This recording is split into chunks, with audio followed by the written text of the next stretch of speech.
Assalamualaikum warahmatullahi wabarakatuh.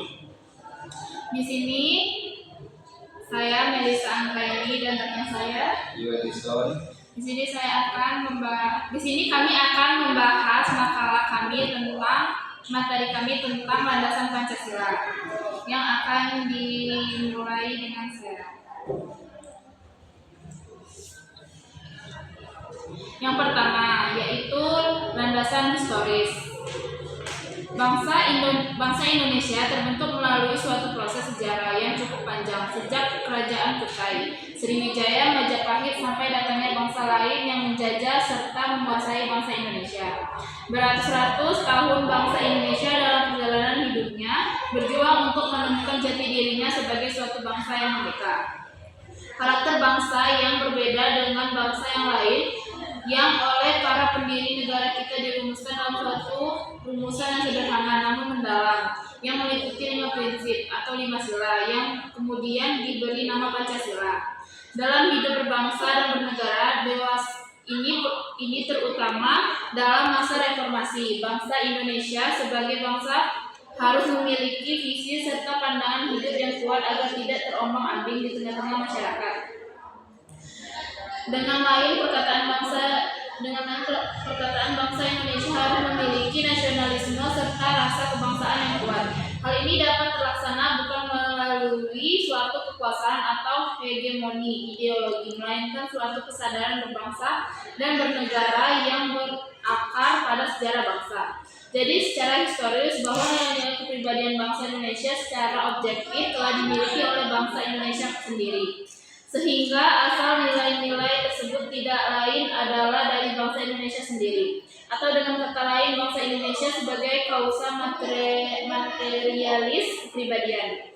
Oleh karena itu, berdasarkan fakta objektif, secara historis kehidupan bangsa Indonesia tidak dapat dipisahkan dengan nilai-nilai kepribadiannya. Atas dasar pengertian dan alasan historis inilah sangat penting bagi para generasi penerus bangsa, terutama kalangan intelektual kampus untuk mengkaji, memahami, dan mengembangkan berdasarkan pendekatan ilmiah yang pada gilirannya akan memiliki suatu kesadaran serta wawasan kebangsaan yang kuat berdasarkan nilai-nilai yang dimilikinya sendiri. Yang kedua yaitu adalah landasan kultural. Setiap bangsa di dunia dalam hidup bermasyarakat, berbangsa, dan bernegara senantiasa memiliki kepribadiannya sendiri agar tidak terombang-ambing dalam kancah pergaulan masyarakat internasional. Setiap bangsa memiliki ciri khas serta pandangan hidup yang berbeda dengan bangsa lain.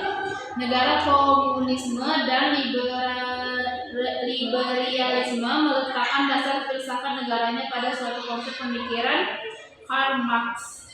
Berbeda dengan bangsa-bangsa lain, bangsa Indonesia mendasarkan pandangan hidupnya dalam bermasyarakat, berbangsa, dan bernegara pada suatu asas kultural yang dimiliki dan melekat pada bangsa itu sendiri. Nilai-nilai kenegaraan dan kemasyarakatan yang terkandung dalam kepribadiannya bukanlah hanya merupakan suatu hasil konseptual seorang saja,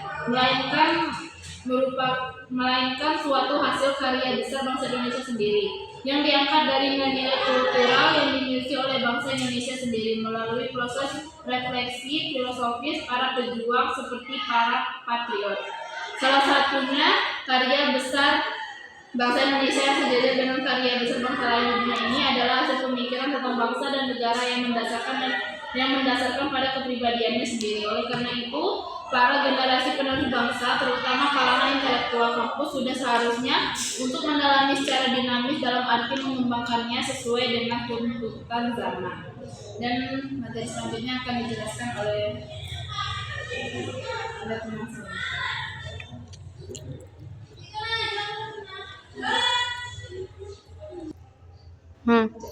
Selanjutnya C.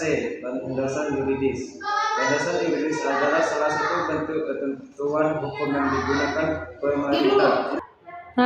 Selanjutnya landasan yuridis.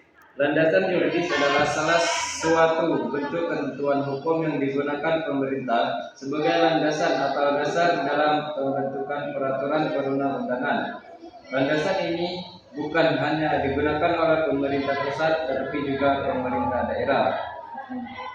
Selanjutnya 4. Landasan filosofis.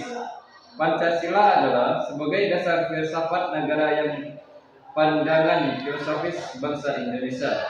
Oleh karena itu, Indonesia itu sudah merupakan salah satu keharusan moral untuk konsisten merealisasikan dalam setiap aspek kehidupan masyarakat, berbangsa dan bernegara. Segitu saja yang dapat saya sampaikan. Di sini kami dari kelompok 4 mengucapkan terima kasih. Semoga dapat dipahami oleh kalian semua. Wassalamualaikum Warahmatullahi wabarakatuh.